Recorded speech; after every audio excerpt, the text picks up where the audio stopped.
Management Skills Part 4, The Real Calculation of Education and Home Ownership. At around 2 o'clock in the night, a student was sitting in his hostel room.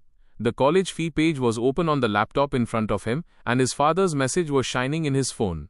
In the message, only this much was written: "Son, if you have to take admission, take it after thinking carefully." In that line, there was love too, fear too, and the entire anxiety of a middle-class family too. The fear begins right here. If a job is not found after the degree, who will pay the loan? And the curiosity is education an expense or the biggest investment of life? In part 3, we understood the real game of cash, stocks, and credit. Cash gives safety, stocks can give growth, and credit can become a trap along with convenience. We saw that financial instruments are not good or bad. The behavior using them can be good or bad. Discipline makes a tool a strength, impulse makes that same tool a danger.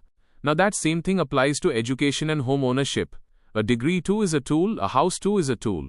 The question is not whether these are good or bad, the question is whether these fit with your life stage. Very few people look at education like an investment. Most families consider it a sacrifice. Parents spend, children study, and everyone hopes that one day this hard work will give a return. But the return of education is not automatic. Just taking a degree does not set life.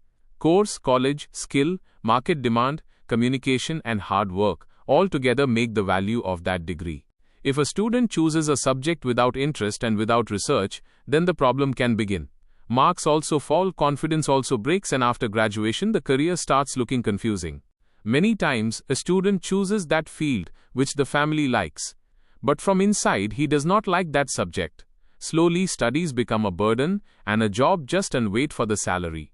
Therefore, before investing in education, an honest question to oneself is necessary. Do I understand this field? Can I do hard work in this? Is there a demand for it in the market? The cost of a degree is not only in the fee.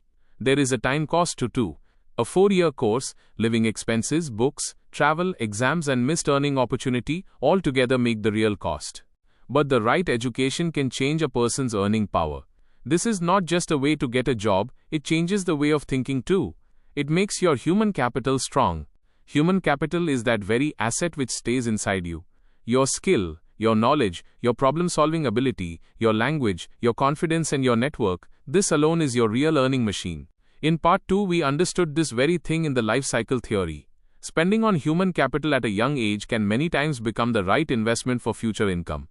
If some course is expensive, but a strong skill, good exposure, and better career opportunity are gained from it, then that is not a cost, it can be a carefully chosen investment.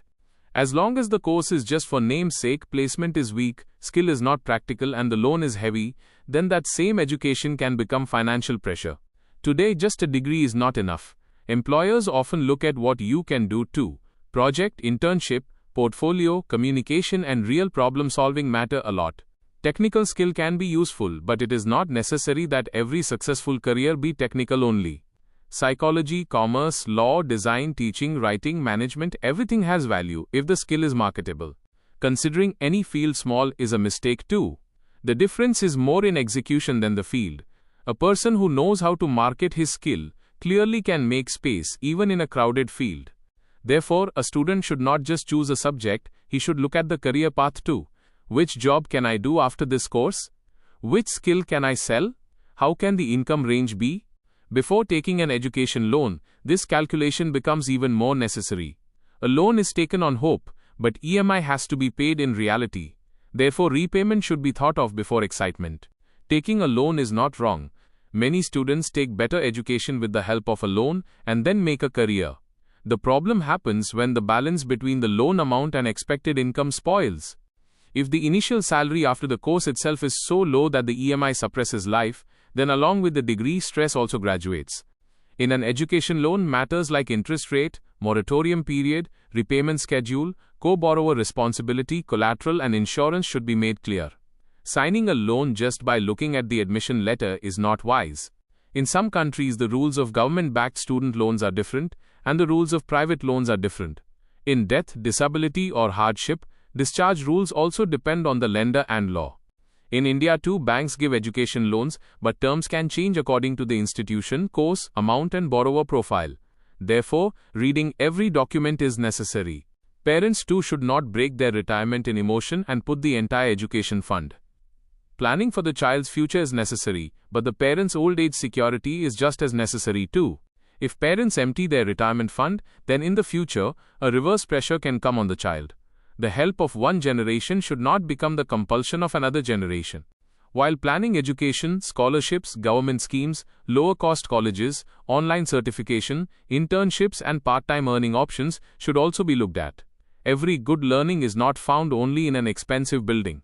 Today, digital learning has opened many doors. But an online course too is useful only when the learner is disciplined. It is more important what you actually learn than the certificate. Now the story comes to another big dream, home ownership. The dream of one's own house is in almost every family. A key, a nameplate, and the emotional feeling of security. But a house is not just an emotion. It is often the biggest financial decision of life. Therefore, it should be taken not just by looking at a dream but by looking at numbers. Many people say, giving rent is throwing money away. But this thing is not always right. Rent gives you flexibility, gives the freedom to change location, and leaves the big burden of maintenance on the owner. Home ownership gives you control. You can change the color of the wall, design the kitchen, make a garden, and no landlord suddenly asks you to empty the house. But control has a cost. Down payment, loan EMI, registration, tax, maintenance, repair, society charges, insurance and opportunity cost, all together make the real cost of a house. If you change city frequently because of a job, then buying a house quickly can be risky.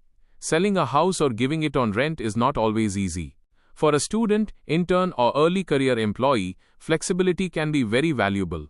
Changing location at the beginning of a career can be a part of growth. In such a case, rent can become a practical choice. The decision to buy a house is more sensible when income is stable, an emergency fund is there, down payment is ready, credit history is fine, and you plan to stay at the location long term.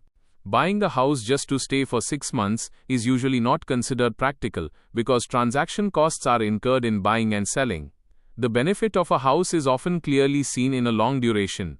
Understanding a mortgage or home loan is very necessary. EMI is not just principal. There is interest in it too, and in the initial years a big part of the payment can go into interest. Therefore, look at the total repayment before taking a loan.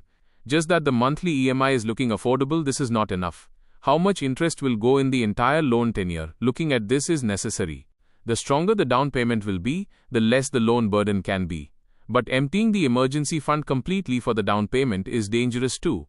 Buying a house is not like buying clothes. A wrong decision can chase you for years, becoming an EMI. Therefore, comparison, legal checks and patience are very necessary. Location can be the biggest value driver of a house. A good area, transport, school, hospital, safety, water supply and future development all decide the usefulness of the property. But taking a house just on the promise of future development is risky. Many projects look beautiful in a brochure, but ground reality can be different with delays, legal issues, or poor connectivity. While looking at a house, do not slip too much on flashy features. A fireplace, fancy lobby, artificial luxury, and the lighting of a show flat can make an emotional trap. Ask the real necessity. Is the ventilation fine? How is the water supply? Is parking practical? Are the lift, security, maintenance, and construction quality reliable? If you remain at work the whole day, then perhaps you do not need oversized luxury, you need a practical location. If the commute is less, both time and energy will be saved. A benefit of home ownership can be forced saving too. While paying the EMI, equity builds up slowly. But this is a benefit only when the EMI does not choke you financially. If the EMI is eating up a very big part of the income, then the house can become a pressure more than an asset. A house should be a shelter, not a stress machine. Renting needs discipline too. If while living on rent you invest the down payment money, then renting too can become a wealth building strategy. But if while living on rent, the money gets spent without a plan, then not taking a house will not make wealth either. Then the problem is not of rent, it is of behavior. This very thing returns again and again from part 1 until now. Financial decisions look different from the outside, but from the inside they stand on behavior, planning and self-control. Whether it is education or a house, emotion is strong in both. The child's admission and the key of one's own house, both moments touch the family deeply. But this very emotional power can become an opportunity for a wrong seller, a wrong lender, or a wrong course. Where the dream is big, due diligence becomes even more necessary there. Due diligence in education means understanding course outcomes, faculty, placement, skill value, fees and loan terms. Due diligence in a home means understanding title, loan, location, builder, tax and maintenance. If there is no understanding, take advice. Taking the help of a financial planner, loan expert, lawyer, senior professional or trusted mentor is not a weakness. But even while taking advice, the final responsibility is yours. No advisor will pay the EMI on your behalf, no relative will bear the regret of your bad course. The real lesson of this part is that big financial decisions are taken from structure, not just from dreams. Education can make future income, and a home can give stability. But a wrong education loan and a wrong home loan, both can slow down the speed of life. Therefore, understanding direction before putting in money is necessary. Now the story stops here, but the next question is even more personal. When income comes, expenses go out, a loan runs and goals increase, then how should the monthly budget be managed? Is a budget just a middle-class struggle, or the control room of financial freedom? In the next part, we will open the door of this very invisible control room. If this video has taught you something new, or if you feel this information should reach more people, don't forget to like and share the video. Your small share can become valuable and useful information for someone else. If you have any questions related to this topic, or if you would like to share your opinion with us, be sure to write in the comment box. We read every question and suggestion from you, because your feedback inspires us to create better content. And if you want to keep receiving such interesting and reliable information about business, the economy, and the world in the future, then don't forget to subscribe to our channel GRT Business and also press the bell icon so that you get notifications of every new video directly. At GRT Business, we always strive to provide you with accurate, balanced, and reliable information. Our news and analysis are prepared based on information obtained from various news agencies, public sources, and public opinion. We make every effort to verify and validate each fact as much as possible. But in case of any possible error or dispute, the responsibility lies with the respective sources. Our only aim is to present you with a correct and trustworthy perspective so that you can understand any topic better.